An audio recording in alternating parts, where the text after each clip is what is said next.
It's another edition of Time About the Movies, and today we're wrapping up the month of July 2004, July 30th to be exact, and we've got 6 movies to talk about, and they all vary in quality and just some of the most notorious. Some of these movies are the most notoriously bad movies of these directors' careers.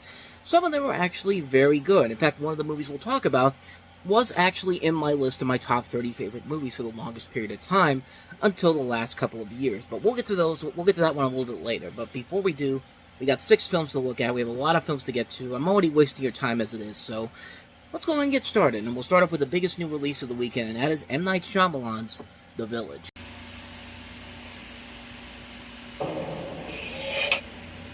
You have a secret. I see dead people. There is a soul survivor, and he is miraculously unharmed. There's a monster outside my room. On July 30th, There are marks on the door. M. Night Shyamalan takes you into the village. The creatures have never attacked us without reason. And there's no turning back. Please close the door!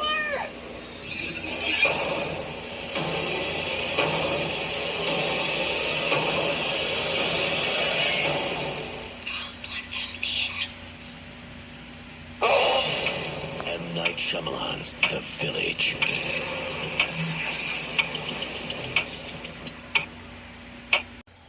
So if they can't even get the right years for The Sixth Sense and Unbreakable, because The Sixth Sense didn't come out in 2000, came out in 1999. Unbreakable didn't come out in 2001, it came out in 2000. They got signs right, but what was the point of even having it be 2000, 2001, 2002? But, yeah, it's not a good sign if we have to go back and look at his works before this movie, and they can't even get the right dates correct, but, some people consider this to be the beginning of the downfall for M. Night Shyamalan, and I would say Signs was that in terms of a creative aspect, but that was a big commercial and critical success, so what the hell do I know? But I digress. This film is about a village whose population lives in fear of creatures inhabiting the woods beyond it, referring to them as those who we don't speak of. And this is where M. Night Shyamalan gets very pretentious. I mean, you were starting to see a lot of it in Signs in particular, where a lot of the characters were talking so quietly. It was like ASMR before ASMR became the norm. But they were all these very one-note characters that didn't really have a lot of backgrounds in general. Like, they didn't really do anything except just explain. And a lot of it is in this movie, and we know nothing about these creatures, and when we do get to see these creatures finally in their full capacity, needless to say, this is where the twist endings of M. Night Shyamalan really start to take a goddamn turn, because this is just where the end of this movie is so ridiculously stupid and unbelievably terrible. It's just like, you gotta be kidding me. Like, that was my first feeling when I watched this, when I watched the twist ending for this for the first time. It's just like, are you freaking serious right now? So it's not even a good twist in general. It would also help too if the movie was actually good before it, but it's not. It's a complete waste of a lot of talent. Bryce Dallas Howard, Joaquin Phoenix, Adrian Brody, William Hurt, Sigourney Weaver, Brendan Gleeson. And like I said, it was the movie that really was the beginning of the downfall for M. Night Shyamalan, because that streak he had with Disney came to an end, and Disney basically said after this was with his next movie, we ain't releasing that movie, and that movie became Lady in the Water, and then we finally got to see why when Warner Brothers put it out, and needless to say, it does not get any better from there. This was the beginning of that downfall between 2004 until 2013, and then once he teamed up with Jason Blum, his career slowly but surely returned back on top again, but yeah, prepare yourself for the worst of the worst from M. Night Shyamalan, because we're going to get to a lot of those movies coming up in the next couple of years here. But The Village, it's definitely a bad movie, man, but not the worst thing he's done. Trust me, we still got a few movies to go before we get to that point. But, yeah, The Village is pretty bad. I don't think I really need to explain why. I think most people have said why it's not a good movie. Yeah, it's not a very good film at all. So, with that said, on to the next movie, and that is the star-studded remake of The Manchurian Candidate, directed by Jonathan Demme of Silence of the Lambs. I dream, I don't want to dream.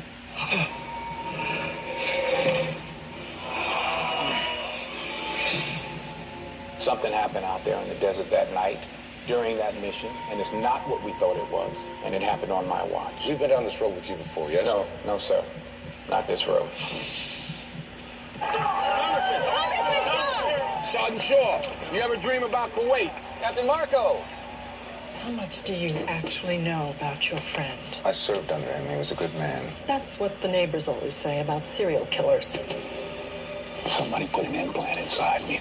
I got a good feeling they put one in you, too. You need to get help, Ben. I'm not crazy, Shaw. Raymond, this is J.B. Johnston of Manchurian Global. We're strong supporters. At a flick of a switch, we can adjust character, change personality. These are not supposed to exist. Raymond Prentice Shaw. Listen. Say no to X-Men Origins Wolverine. Trust me, I'm doing you a favor. That's what I'd be telling Liev Schreiber at that point. Don't do X-Men Origins Wolverine, because for the love of God, I mean, we'll get to that one eventually, but this is the Manchurian Candidate. This is, of course, the remake of the 1962 movie, which starred Frank Sinatra, and this is based off, of course, of the novel by Richard Condon, and it stars Denzel Washington as Bennett Marco, a tenacious, virtuous soldier, Liev Schreiber as Raymond Shaw, who's a U.S. representative from New York, manipulated into becoming a vice presidential candidate. John Voight stars as U.S. Senator Tom Jordan, who's a challenger for vice president, and Meryl Streep is Eleanor Prentice Shaw, U.S. Senator and Raymond's manipulative, ruthless mother. And while the name of the novel in the earlier film is still in here, the difference is that there's a significance on Manchurian. In the original, the protagonist is captured in the Korean War and brainwashed by the Chinese army in Manchuria, and in the 2004 film, when the Korean War was replaced by the Gulf War. Manchurian is instead used as the name of a sinister multinational company. This is one of those ones that remakes that doesn't really get talked about a whole lot, especially when you consider that Paramount had the infamously bad Stepford Wives come out the same year, and this was right around the time when they were going remake crazy. This is definitely one of the better ones. I think boasted by the fact that you've got this top-tier talent of stars. I mean, Denzel Washington, Meryl Streep, Liev Schreiber, John Voight, directed by Jonathan Demme, who really needed a good movie after the last couple films he had done were not that great, Beloved and The Truth About Charlie. And this is a film that definitely really shows why he's such a good director. And this is just a really good, modernized retelling of the original film. It does a lot that's completely different from the original film, but also stays tried and true to the original film, but adapts it into modern times, and it works really well. I don't think I need to say too much more about Denzel Washington. I've praised the guy enough on this show and on this channel, on this website in general, because I consider him the greatest actor of all time. I mean, he really is the best actor I've ever seen. I mean, I've talked about his work in the past. He gives another great performance in this movie. Meryl Streep, I think, is really good.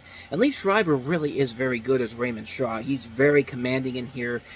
And this is what makes Liev Schreiber such a good actor. And we've seen it in other great things, like Ray Donovan and a lot of other movies and shows that we've talked about. But this is a movie that really, it definitely delivers on modernizing the classic movie, but not feeling like a carbon copy of the original movie, or trying to do something that's so completely different like the Stepford Wives, by taking it as a dark comedy instead of the serial thriller that the original one was.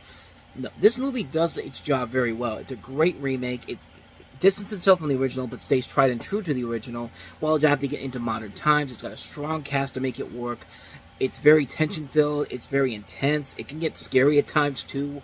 Liev Schreiber, like I said, is very commanding in the role. Denzel Washington is great. I mean, not much more I could say about this movie that hasn't already been said. It's a very underrated little gem of a film. I mean, it was a hit when it came out, but it's been mostly largely forgotten. It's a movie that I do recommend checking out. Even if you've never seen the original Manchurian Candidate, definitely check this one out. It's definitely worth watching just for the performances, the great visuals appeal of the film, and it is very tension-filled and it works very well for its own good. I highly recommend it, The Manchurian Candidate. So with that said, let's go ahead and get to one of the more notable movies that actually turned out to be really good. Harold and Kumar Go to White Castle. Kumar. Was it like 5 O's or 2 U's? Have you ever been picked on? What happened to good old American names like Dave, you know? Harold. Put down. Have you seen a Korean guy around here? Yeah, only when I open my eyes, though. And misunderstood. I'm telling you, those guys love crunching numbers. Probably just made his weekend. And we have a movie for you from the director of Dude, where's my car? Tomorrow. See what all the buzz is about. Well, what are you in here for? For being black. And I have 2 gay fathers. Harold and Kumar Go to White Castle. Rated R. Starts to...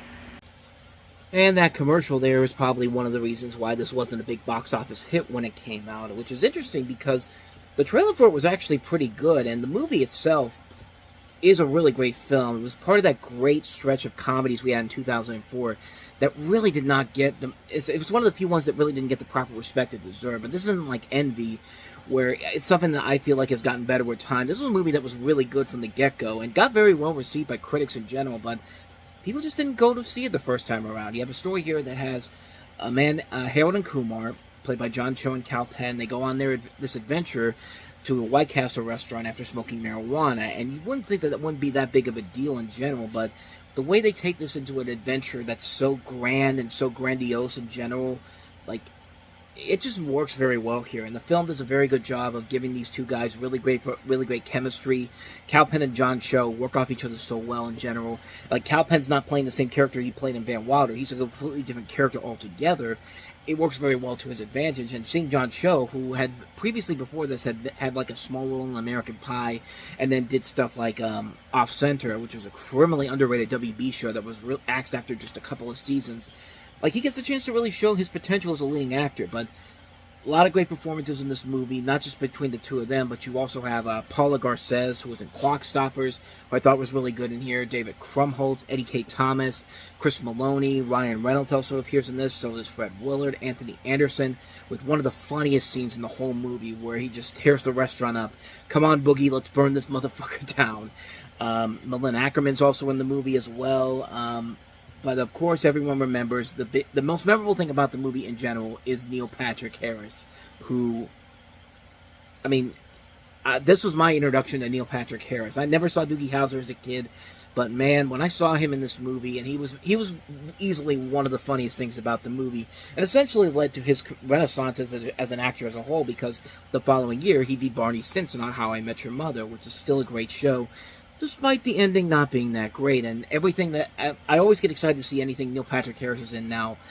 I mean, the guy is a terrific entertainer, man. Like, and it's because of these movies that I think people really saw him as not just Doogie Howser. I mean, this is a guy that is so funny, so clever, so entertaining to watch, and the fact that he's gay and this film is completely different compared to what Neil Patrick Harris in real life it is as a person. Like, these movies in general, it's freaking amazing, man. It's a really good movie, and it's also very topical too. It does a very good job of subverting the stereotypes of like racial and racial comedic setups in general here. Something that I think the sequel failed to do, Escape from Guantanamo Bay. Even though I thought that one was okay, it definitely was not as good as this film is. I mean, this movie is really fun, and just the whole idea that all this is happening is they're trying to go to a White Castle restaurant. I live up in Western Pennsylvania. We don't have too many White Castles around here, unfortunately. So I've never had the opportunity to try White Castle. But watching these guys eat White Castle in this movie just made me really want to go to a real White Castle restaurant and see if these burgers are actually as good as they make them in this movie. I mean, yeah, I could go to my grocery store and get the frozen ones, but the frozen ones are not. But those ones are usually never that good. Plus, I always hear stories about how you put them in the microwave and sometimes they're cooked, but on one side, but then on the other side they're not. But no, the end of this movie, when they finally get to that destination, to the White Castle, and you see them eating all those burgers and fries, just like, it makes you want to get it. I mean, really made me want to go and get some White Castle, even though there's not that many around here, unfortunately. But the movie really is very funny. It's very clever. Directed by the guy who did Dude, Where's My Car, this is kind of like a much smarter version of Dude, Where's My Car, even though Dude, Where's My Car is still a very funny movie. This is like the opposite of that, which is very smart, very clever, very stupid at times, very funny stuff. What more can I say, man? Harold and Kumar go to White Castle. I'm so glad it did find the following that it did afterwards, because it led to a sequel after that.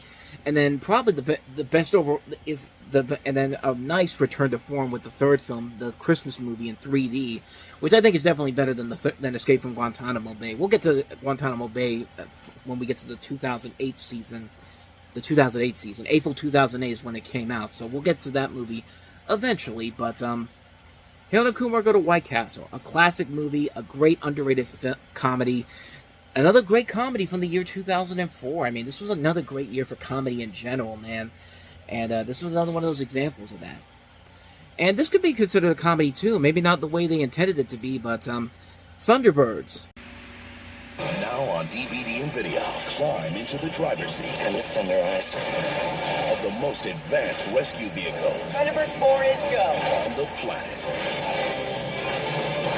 Our duty is to save those people. Give me as close as you can. Outstanding! Nothing to it, really. 5, 4, 3, 2, 1. Thunderbirds are go. Yeah, the Thunderbirds TV show was known for having wooden characters because they were made with puppets. This movie's not supposed to have wooden characters that are played by live actors, and I think that was one of their biggest mistakes with this particular film. This is, of course, based off of the 1960s TV series Thunderbirds, of course, created by Gary Anderson. And this time it follows the Hood, who traps international rescue leader Jeff Tracy, played by Bill Paxton, and 4 of his sons on board the damaged Thunderbird 5 to steal the other Thunderbird's vehicles and commit heists that IR would be blamed for, prompting Jeff's youngest son Alan and his friends Tintin and Fernot. Tintin's actually, I believe, played by Vanessa Hudgens in one of her early film roles. Yeah, Vanessa Hudgens plays her. This is directed by Jonathan Frakes, too, so it doesn't have a bad thing behind it. This is also written by Michael McCullers, who did the Austin Powers movies, William Osborne. We've talked about some of the movies that he's been involved in. He wrote Twins, he wrote Twins and GoldenEye, but then he also did stuff like Short Time and Stop Where My Mom Will Shoot, or Dr. Jekyll and Miss Hyde, The Scorpion King, Fat Slags. Not the best movies in general here, and Ben Kingsley is in the movie as the bad guy, one of Ben Kingsley's many, many bad career choices that he made around this time. Obviously, they were trying to go for the Spy Kids thing. This was still around the time when Spy Kids was still very relevant. We've talked about several other movies that have tried to copy the Spy Kids formula, but failed to succeed in those. The Agent Cody Banks 2s, Catch That Kid, and now Thunderbirds here. And I think the biggest problem with the film in general is the fact that this would have worked better as what the show was. I mean, a stop-motion TV series with super marionette puppets and scale model visual effects. Trying to do this as a big-budget adventure, I think, was really the wrong call here. And even then, it's not really that big of a budget of $57 million. That's cheap compared to compared to most blockbusters. And it couldn't even make that back in general. It only brought in $28 million. And, it's funny because the creator of the show, Gary Anderson, criticized the film, chastised it, but his wife praised it as a great tribute to the series. I would have loved to see how that relationship would have gone went after that, but yeah, the movie itself is just pretty lame. It's a lackluster kids film that's trying so hard it's trying to be more Spy Kids than actual Thunderbirds. I mean, it just didn't work as a whole. A waste of a good cast overall here. Bill Paxton, Anthony Edwards, Ben Kingsley. Just a really, really bad film in general. Just a really bad film. And it really hurt Jonathan Frakes' career as a director, because this was the last movie, I believe. Well, this was the last big theatrical release he directed. He did do some Librarian movies for TNT, but other than that, his film career pretty much died after this. But yeah, it's just a bad film. It's not really that great. It's not really engaging. It's just boring. It's a dull, boring film that really does not have anything of value to it whatsoever. It just feels like a complete waste of time. Just a bad film. So, let's go from a bad film to my favorite film of the whole weekend. For the longest time, it was actually in my top 30 favorite films of all time, but that has since changed, and I'll talk more about that after I show you a little bit of the trailer for Garden State.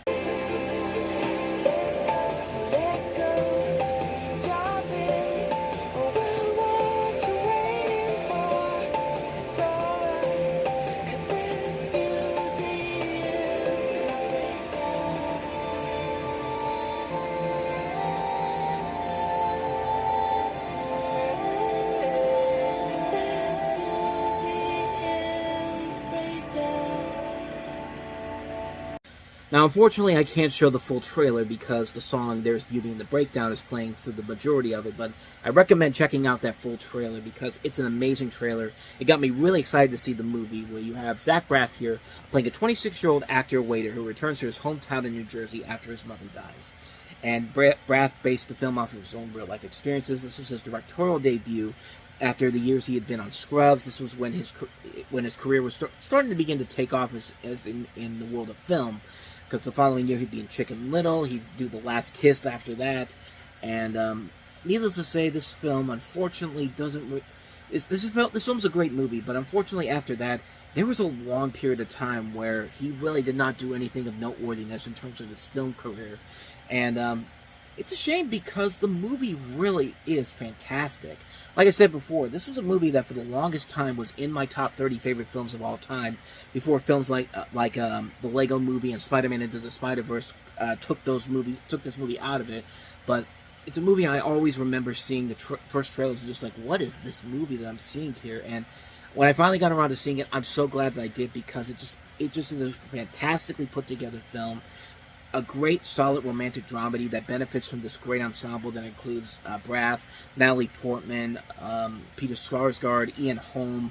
It shows off the potential for what he could do as a writer and director that, unfortunately, like I said, never really took off after that. I mean, his film career in general really didn't take off. And, when he finally returned to direct a movie, Wish You Were Here, which actually came out 10 years after this movie did, I was so excited to see it because I had seen what he'd done with Garden State, and unfortunately, he just never really could live up to that hype that he had with this movie. Because what he did with this was just really groundbreaking. It's a visual wonder to look at. You also have a great. The cast also includes people like Gene Smart, Jackie Hoffman, Method Man, Ron Liebman, Dennis O'Hare, Jim Parsons, Ann Dowd, Armando Riesco. Just a fantastic, fantastic cast in general. A visual style that is just so incredibly well put together, as this very unique style of. He has this very unique style of handling this film in general. It's just a really good movie, a really fun, entertaining film that showcases what Zach Braff's capabilities as a director could be at that time. When the movie came out, it was actually interesting that Natalie Portman's character, who I thought was really good, was seen as kind of the manic pixie dream girl trope. Now, if you don't know what that is, I didn't know what it is until I actually looked the movie up a long time ago when I was writing my written review for this.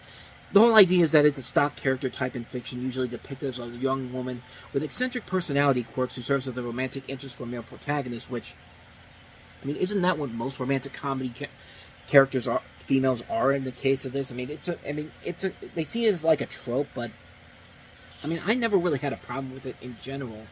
And some say it's like they criticize it as like one-dimensional, existing only to provide emotional support to the protagonist or to teach him important life lessons while receiving nothing in return.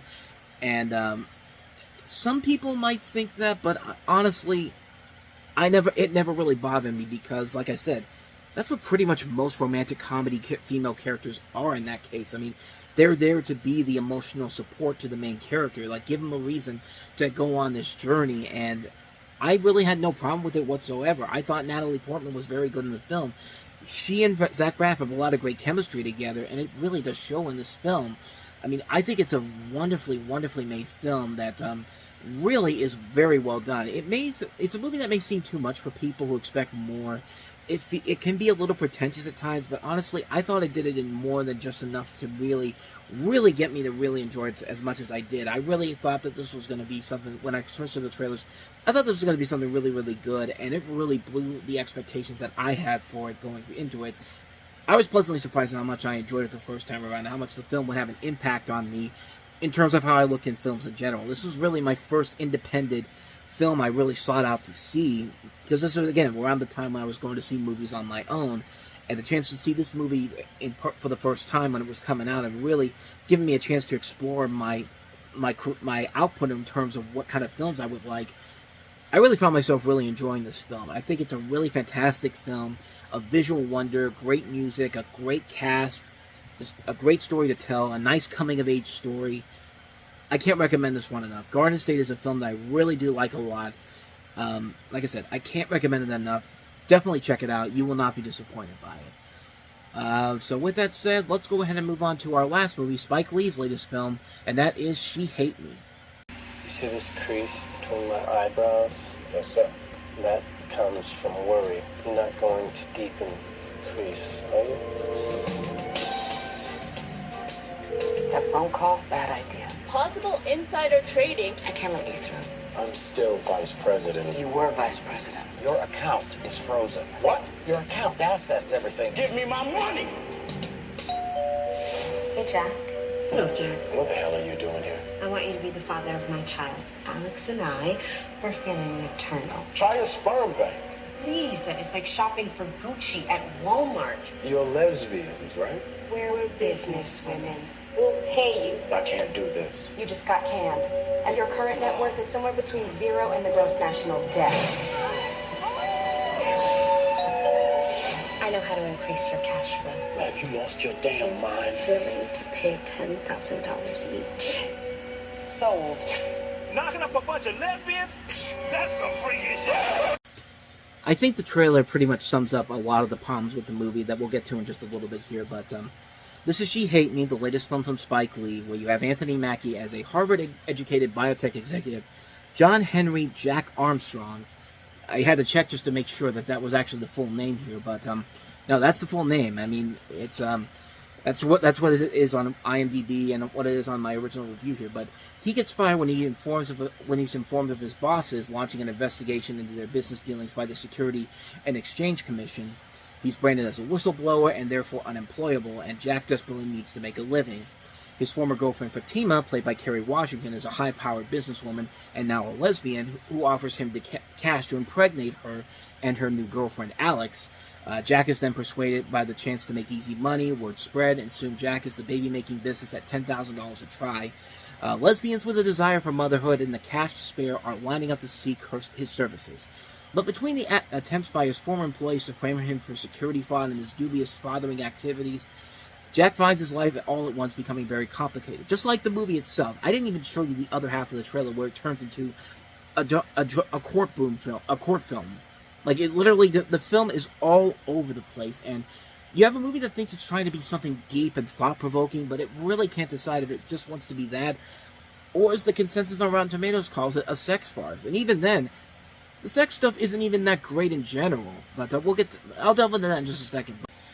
The performances, I think, are what carry the film over to where there is some likability to it. I like Anthony Mackie in here a lot. This was very early in his career, and, you know, given a role like this, I think he does a very good job with the material given to him. I think most of the rest of the cast does a pretty good job with it, but unfortunately the material really isn't as strong as it could be. Back when I wrote my written review for this, I said the sex scenes were pretty effective, but watching it again as of late, I really think that they are not as good as I was thinking that they were before. Plus, if that's really all you came to see the movie for, just go online and look for them. I mean, go to Celebrity Movie Archive and you can easily find the most notable sex scenes in there, and even then, it's not that many, and this guy's pretty much living the dream of a porn actor. Like, you can watch a better version of this storyline done on Pornhub or Xvideos. I won't say that for the reasons that I've actually seen it before. I'm just go with it, okay?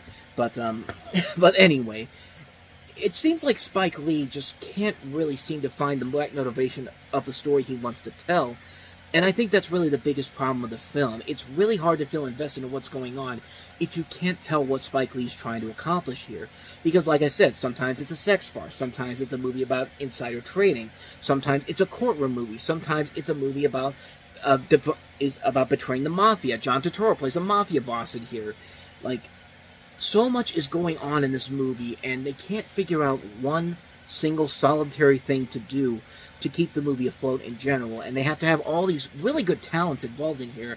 Like I said, Anthony Mackie, Kerry Washington, you have Jim Brown in here, John Turturro, Woody Harrelson, Ellen Barkin, Monica Bellucci, Dania Ramirez. I'm having trouble talking today. Brian Dennehy, Ossie Davis, Paula Jai Parker, Chiwetel Ejiofor, Bai Ling, a lot of really good talent in this movie, and it's just all over the place on what they're trying to accomplish here. Like, this is a movie that's very similar to something like Girl 6 and Bamboozle, where there are good ideas for a story here, but they don't know what kind of a story they want to tell. It never goes all the way with what they're trying to do. Is it supposed to be a satire of corruption and greed? Is it just an outlet for these sex scenes involving these lesbians? Is it a mafia movie? Is it a movie where you're following this guy's journey to some form of rise to prominence? But it never figures out what it wants to do with it, and it just has this. It's really not helping that it's very padded out too. It's a movie that's over 2 hours long, and it feels like a film that just is all over the place. Kind of like the review that I'm giving you right now, because I'm having trouble putting my words together here, but it feels like an eternity to sit through this movie. And this is a movie where I think Spike Lee is trying to do way too much for his own good, and there are some ideas that could be interesting, some ideas that could work in general, but it's a movie that just falls flat on its face, and it just feels like at times, it can be very offensive at times, but not in the way that a good Spike Lee movie should make you feel offended, but a way that's just like, you're really insulting my intelligence type of offensive. Like, this movie is so poorly put together, man. This is just a sloppy film. The things that they promise you don't work as well as they should. Like, yeah, the acting is what carries it to something of watchability, but even then, it's not worth it in the end to really sit through this film. Like, thank God all these actors would go on to do much bigger and better things down the road, because, man, this is just a movie that is such a colossal mess up of so many levels that it makes people like me screw around with my review for this. So, but I digress. She Hate Me, a movie that probably has some good ideas to it in general, but unfortunately, it just cannot live up to those expectations that it has going into it. And it just is a real cluster of a film in general. But luckily for Spike Lee, he would rebound nicely with his next film, and with the help of his good pal Denzel Washington. But we'll get to that one when we get to 2006's Inside Man. As far as She Hate Me goes, you'd be better off just avoiding it. God, that last one was a hard one to get through. I don't know what was going on with me in that last review I did, but with that said, thank God this is the end of this episode of Time About the Movies, because I need a break apparently. But we will be back next time with the first few movies of the month of August. Some notable movies, some good, not so good, and some that could be seen as pretty good. But we have Tom Cruise and Jamie Foxx in Michael Mann's Collateral. Brittany Murphy in Little Black Book, an infamously bad movie that I got to see, but I'll delve more into that a little bit in the next episode. But we also have the I guess found footage horror film, I guess you could kind of call it, but Open Water. So we'll take a look at those three films all in the next episode. So check that out, and I promise you that it will be much better than the way this episode ended. I don't know what the hell happened on that front, but that being said, thank you so much for watching, and if you want to see more videos like this, better videos I hope, please hit the playlist on the next page, check out the previous episode, and also don't forget to hit the like and subscribe button if you want to see more videos like this on this channel. So with that said, I am off, I need a break, I'll see you guys next time, and until then, as always, take care. Good Lord.